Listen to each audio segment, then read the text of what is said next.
De estos detalles ya anticipados por tu persona. Continuamos con más.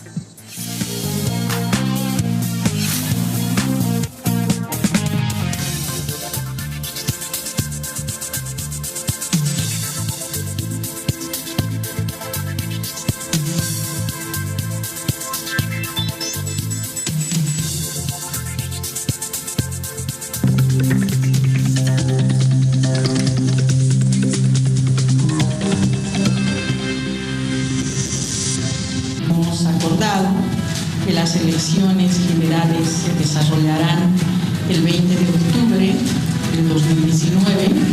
Al aprobar esta resolución, el Tribunal Supremo Electoral ha desconocido la vigencia de la Ley de Organizaciones Políticas. Los propios recintos electorales van a estar utilizados con las elecciones nacionales en la República Argentina, entonces esto generaría un poco de dificultades en la parte logística. El MNR está en carrera, está en camino y nosotros vamos a seguir adelante.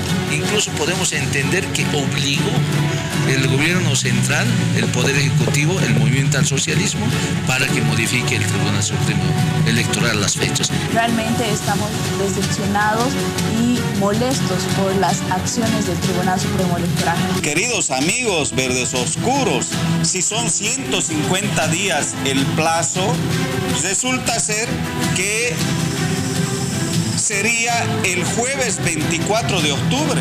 Tenemos clarísimo que el órgano está a disposición del partido de gobierno. Lo que debe preocuparse a la oposición es elaborar su programa de gobierno, su propuesta y su plan de trabajo.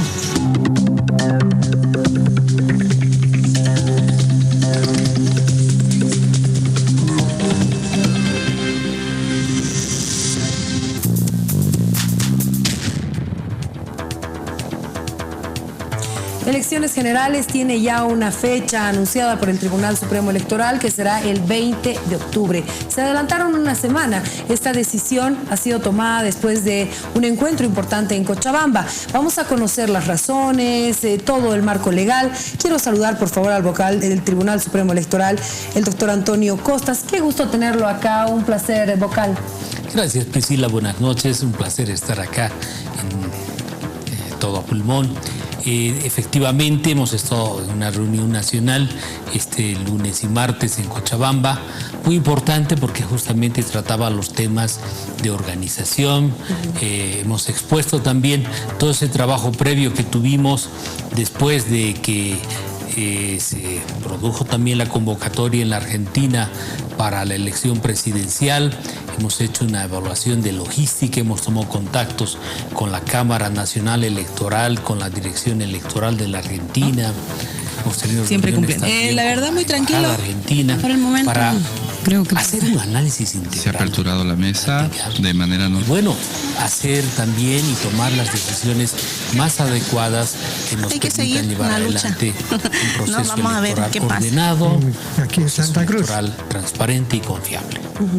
Bueno, para explicarle a la población esta decisión de pedir información, coordinar con la Argentina por el tema de la votación y todo eso, ¿se da luego que la Cancillería le envía una nota al Tribunal Supremo Electoral pidiéndole esto o se tenía ya esto previsto? Nosotros hemos estado haciendo trabajos previos de coordinación porque hemos empezado también un registro permanente en varios países del extranjero para hacer un mejor, yo diría hacer un registro más adecuado y con menos contingencias que se da en el registro masivo. Entiendo también que entre pares diplomáticos ha habido ciertas preocupaciones de la Argentina hacia Bolivia, y siempre el conducto es la vía diplomática, respecto a la eventualidad de que se lleve adelante este proceso electoral el día 27. La fecha estaba prácticamente definida porque establece el calendario electoral bajo una secuencia que está concatenada con la Ley de Organizaciones Políticas. La Ley de Organizaciones Políticas establecía que 120 días después de haberse llevado adelante las primarias debería convocarse. Y además, la ley 026, en su artículo 94, que ha sido modificado por la ley 575, y la 929, porque es toda una secuencia, establecía que debíamos hacer llevar adelante la votación por lo menos 150 días después. Eso nos hacía llegar justamente a la fecha esta. Sí, eso es lo que en algún momento se observó y se decía, se llevó adelante las primarias el 27 de enero porque todo estaba calculado para el 27 de octubre. Entonces, ahí es donde hay una duda, digamos, del por qué una semana afecta o no afecta, se cumple con la ley. En realidad lo que ha ocurrido es que en la Argentina, donde se va a llevar adelante el proceso electoral también de elección presidencial, está ubicado nuestro mayor padrón electoral. Y son 61 recintos los afectados. 61 recintos. ¿De cuántos votantes estamos hablando? Más de 100.000. Es un número importante. Es un número importante. ¿Y qué comprendía esa problemática? Primero, que todos los recintos que son utilizados para la votación de los bolivianos son establecimientos educativos fiscales. Lo mismo que acá. Ya.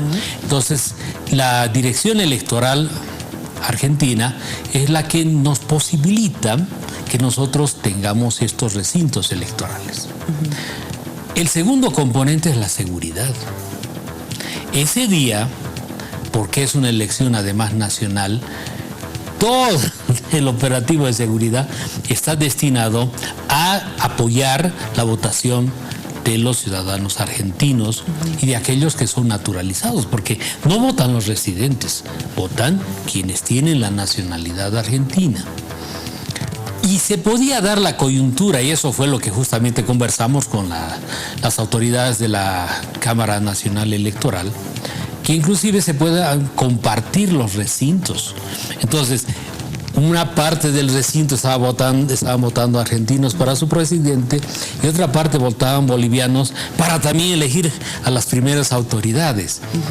Indudablemente no era un problema menor. Logísticamente era complicado. A ver, ¿cuál era la alternativa? Colegios había que ver generalmente de reubicar o en colegios privados o en algunos lugares de concentración masiva, como un estadio, por ejemplo. Ya tuvimos ese problema el año 2009, que hemos concentrado la votación en estadios y claro, ahí teníamos 20.000 personas, 30.000 personas votando. Era un problema serio. Y la seguridad tendría que ser privada. Y era un costo aparte. Y además, la seguridad privada tiene otra cobertura, otra connotación, otra autoridad. No, porque la policía, tanto la provincial y la federal, que en este caso es la gendarmería, tienen pues hasta un respaldo de ley. Entonces, en ambos casos, la sugerencia fue que se difiera. La sugerencia fue que se difiera en un margen también razonable. ¿La sugerencia salió desde Argentina? Sí, ha habido una sugerencia indicándonos que en el marco de lo posible, nosotros no tenemos una ley fijada, ¿no? Una fecha fijada. Nosotros inclusive teníamos un intervalo para correr.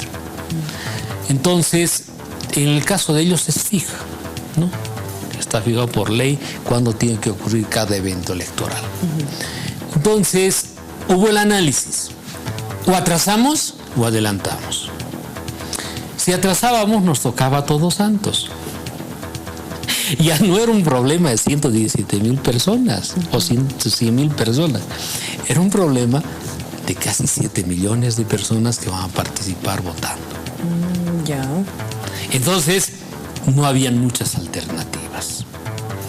El otro componente es que dentro de todas estas modificaciones que han ocurrido a la ley 026 en su artículo 94, la primera modificación emerge con la ley 575, el año 2014, donde separa justamente lo que son los procesos nacionales recurrentes y los judiciales, ¿no? Pero allí todavía se diferenciaba que para los nacionales deberían ser 150 días y para los subnacionales deberían ser 120. Posteriormente hay un segundo cambio para las siguientes judiciales del año 2017, donde se hacen otros ajustes, pero no se tocan estos intervalos. ¿Qué es lo que hemos aprendido en estos 10 años? Que los tiempos pueden unificarse, pueden estandarizarse a 120 días y darles una holgura, digamos, de 10 hasta 15 días. Vemos que la misma práctica del proceso electoral nos permite decir que un proceso nacional y un subnacional, que es más complejo inclusive, porque hay un número mayor de electores y de candidatos, se puede llevar adelante en un periodo razonable de 120 días. Bueno, eso quiere decir que con esta semana que se adelanta las elecciones no se está incumpliendo con la ley porque hay justamente esta... No, debemos hacer una modificación. Bueno, si no se hace la modificación, sí se estaría incumpliendo la ley y ahora se trabaja en la modificación. Hemos enviado también ya una solicitud de modificación con una exposición de motivos para que se pueda hacer ese análisis. ¿A la Asamblea? A la Asamblea, fijando esta situación. Porque yo no comparto, pero indudablemente tiene su razón de ser. La ley de organizaciones políticas ha establecido una concatenación con los procesos electivos y no solamente con el nacional, sino también con los subnacionales. Por ejemplo, las alianzas deben fijarse y deben presentarse hasta el día 29 de marzo para el caso de las elecciones nacionales y 60 días antes de la convocatoria para las elecciones subnacionales. Ya. Así que este va a ser un año complejísimo, porque no te extrañes, Priscila, que nosotros hagamos la convocatoria para las elecciones subnacionales en esta gestión. 2019. Sí. Porque se tiene que cumplir con estos 60 días. Porque se tiene que cumplir, primero, que las autoridades elegidas deben asumir mandato al cumplir los 5 años las anteriores autoridades. Ya. Eso quiere decir que, por ejemplo, tiene que estar el día 22 de enero posesionándose. ¿Quiénes? Autoridades nacionales. Nacionales, las que elijamos en octubre, el 20. Octubre. Ya, hasta ahí estamos bien. Y las subnacionales el 30 de mayo. El 30 de mayo del 2020. Del 2020. Entonces, si uno hace la retrospectiva, hay segunda vuelta también para los gobernadores. Sí. Son 60 días. Hay la votación como tal. La convocatoria es 120 días antes. Y las alianzas son 60 días. ¡Ay, ya me chipé con tantas cosas! Por eso es que yo le decía que esta decisión que se ha tomado hoy, inclusive nos da un cierto respiro para que los dos procesos no estén sobrepuestos en la operativa. Yeah. En lo que es preparatorio no hay problema, pero en lo que es operativo sí. Porque tenemos que hacer reempadronamiento. Para cumplir la norma, además. Además está así dispuesto. A ver, entonces, si tenemos elección el 20 de octubre para elecciones generales y luego tenemos las subnacionales, ¿cuándo se haría la convocatoria para la elección general oficial? ¿O primero se tiene que modificar la ley? Primero se tiene que modificar. Ya, me imagino que eso lo van a hacer rápidamente en la Asamblea en base a los justificativos que han presentado Yo ustedes. calculo que unos 10 días a 15 días máximo será el procesamiento. Y entonces ahí sí nosotros podremos ya homologar este primer criterio que se ha adoptado en reunión nacional de llevar adelante la elección del día 20. Aquí, o sea, no se puede hablar de una ilegalidad hasta que no se haga la convocatoria oficial, sí. ¿No? Porque, ¿a qué me refiero? La reacción de muchos opositores o gente conocida en la norma decía, es una ilegalidad adelantar las elecciones. No se han adelantado porque no hay una convocatoria oficial. Si nosotros hubiéramos hecho una convocatoria sin modificar la ley, estamos incumpliendo la ley. Entonces aquí estamos por pasos. Ya hemos mandado a la Asamblea, se modifica la ley y se hace la convocatoria para la elección del 20. Sí. Para las subnacionales, que es la que ahí yo ya me enredo, ¿cuándo tendría que convocarse haciendo estos cálculos? Si el 30 deben estarse posesionando 30 de mayo, ¿verdad? las autoridades. Ya. O sea, la elección tiene que dar el espacio suficiente como para que se haga todo el proceso de votación y se haga la entrega de credenciales. Estimamos que la convocatoria se va a hacer el mes de febrero. Y tenemos que hacer coincidir las fechas para que no nos toque carnaval.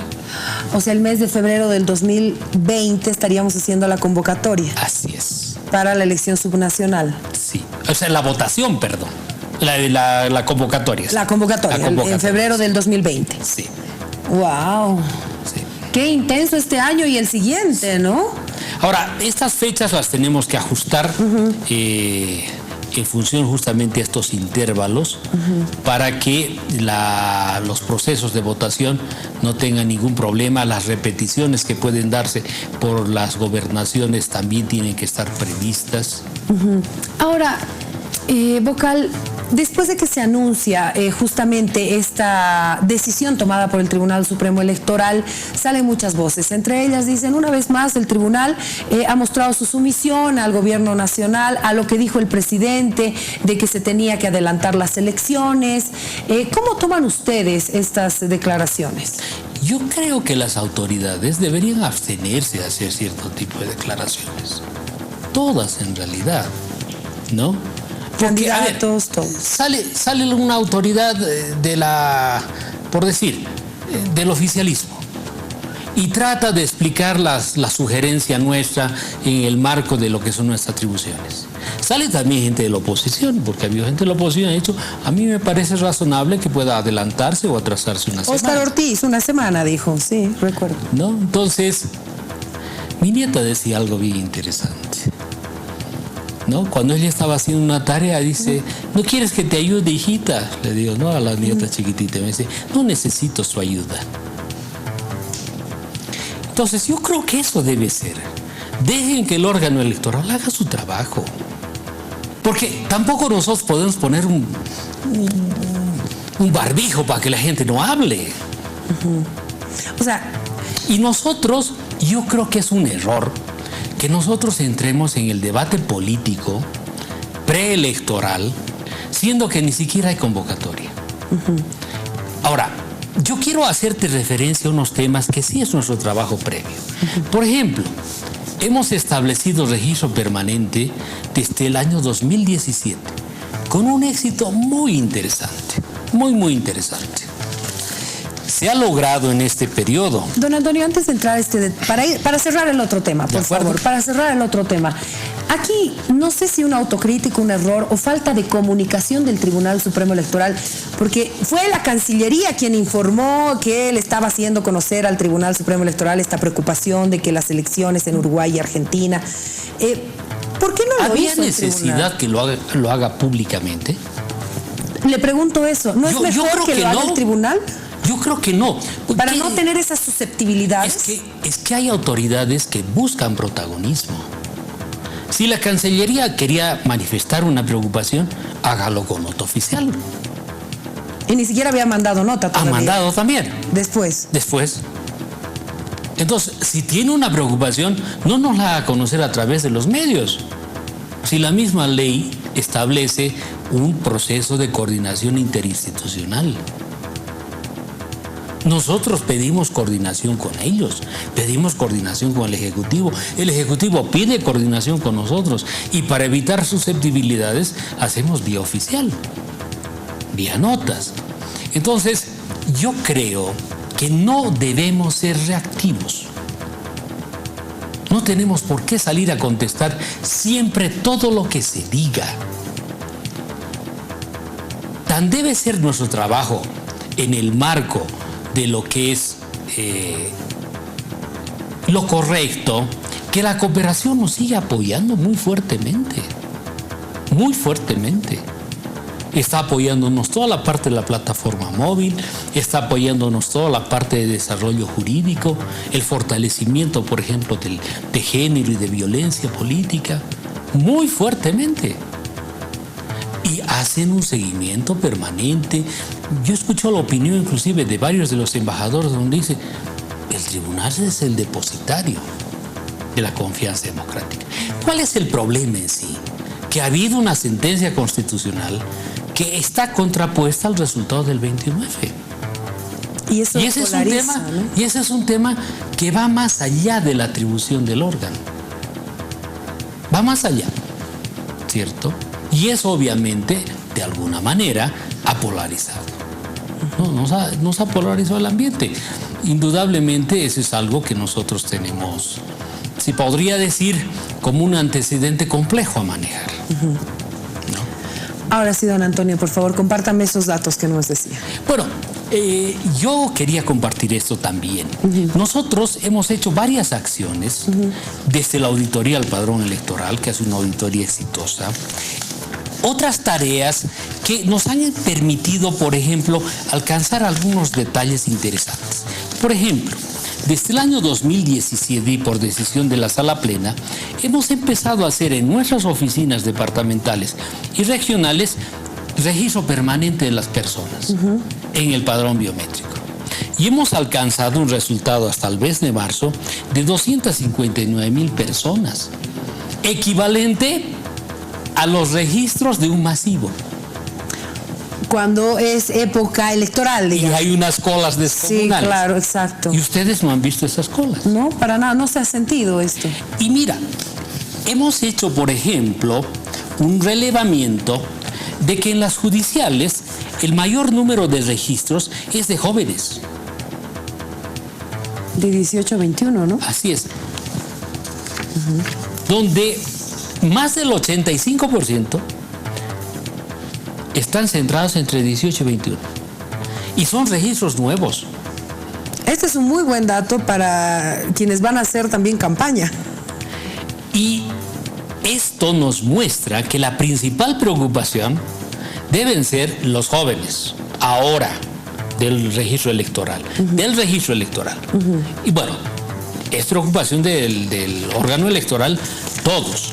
Claro. Ahora, hemos hecho un programa muy bonito, que se llama Yo no soy X, en los colegios. Ah, ¿verdad? ¿Los biometrizaban? En realidad hemos hecho varias tareas. Hemos hecho la actualización de los datos biométricos con la captura de las huellas. Hemos hecho saneamiento de las partidas. Y aquellos jóvenes que iban a cumplir 18 años al momento de la elección, los hemos empadronado. Hemos registrado 102,000 jóvenes en solo 2 meses y medio. Con brigadas en colegios. Ahora, estamos haciendo un registro interesante en el extranjero, todavía tal vez no en la expectativa que tenemos, pero creo que está respondiendo con regularidad. Hasta este momento se han registrado en el extranjero 9,281 personas en registro permanente. Y es un registro casi, yo diría, de como la gotita que labra la piedra, ¿no? Ahora, hay siempre la preocupación que dice, ¿no?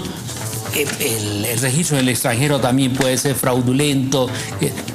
Hay una evolución del registro en el extranjero que hasta las elecciones judiciales había alcanzado 294,000 registros en el extranjero, en todo el extranjero. Y en la Argentina estamos con algo más de 100,000. Esta cifra no llega ni siquiera a la previsión de la ley 4021, que fue la primera, cuando se hizo el primer registro en el extranjero, que establecía el 6%. Hasta hoy no hemos alcanzado el 6%. Bueno, son cifras interesantes de lo que ha pasado entonces con estos nuevos registros, la biometrización y todo lo que se ha hecho. Y en realidad se está haciendo un trabajo muy responsable, muy ordenado. Y digamos, ese trabajo interinstitucional, porque lo tenemos que hacer también apoyados por Cancillería, pero también apoyados por las diferentes instancias electorales de los países correspondientes, está dando este fruto. Nos estamos modernizando mucho, tenemos un sistema ahora que está vinculado a la biometría con el registro civil. Priscila, hemos superado los 160,000 procesos de saneamiento desde que se implementó el sistema, totalmente biometrizados. Bueno, eso definitivamente es una cifra y una información positiva del trabajo que está haciendo el Tribunal Supremo Electoral. Y hemos emitido 4 millones de documentos con respaldo biométrico. ya sea huellas, ya sea fotografías. Entonces, está habiendo al interior del órgano electoral una verdadera transformación en cuanto a tecnología, sin todavía renovar ese equipo, ese sistema biométrico que lo tenemos ya por cumplir 10 años. Y también, pero en la parte de agilización de los procesos, la sistematización. Si Dios lo permite, en julio tal vez estemos certificando ISO electoral. Qué buena noticia, don Antonio. Entonces son un conjunto de cosas que tal vez nos falta un buen equipo de comunicación para hacerlo conocer. Estamos de acuerdo en eso, don Antonio. Bueno, pero es un trabajo que se está haciendo y la gente quiere escuchar a sus autoridades, en este caso al Tribunal Supremo Electoral, porque es el árbitro de esta elección. Y la palabra que puedan compartir con la gente es de vital importancia, porque es la palabra oficial. Yo le agradezco mucho por haber estado con nosotros. Priscila, el agradecido soy yo, siempre es un gusto. Estamos siempre en esta dinámica de poder estar informando. Seguramente ya inmediatamente esté lanzada la convocatoria, la participación de mis colegas y mía va a ser más intensa, así que voy a agradecer que nos apoyes con toda esta difusión y bueno, siempre con mucho gusto estar en el programa y saludar a todos los televidentes. Gracias al vocal del Tribunal Supremo Electoral. Un placer haberlo tenido acá. Ricardo.